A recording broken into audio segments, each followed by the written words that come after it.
а солидарноста како таква каква што е дел од законот за солидарност каква што е замислиле, практично представува директен удар на бизнисот, оној бизнис кој што е лојален на државата и кој што плаќа да плаќа повеќе.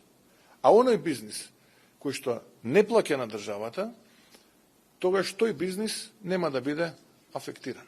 Односно, и понатаму ќе продолжи да не плаќа. Отприлика, ова е даночната реформа. Затоа јас апелирам, и затоа беше ВМРО ДПМН против. Затоа што наместо ние да ги поддржиме тие лојални граѓани кои што плаќаат и компании, и да најдеме начин да ги помогнеме, ние дополнително сега ги оптоваруваме. Ние практично, оваа влада практично е мајка за лојалните граѓани и правни субјекти, а маќија за оние кои што истата таа држава ја навредуваат со тоа што не ги плаќаат врските кон државата и не се солидарни со нас, останатите лојални граѓани кои што лојално си плаќаме сето она кое што е наша врска кон државата.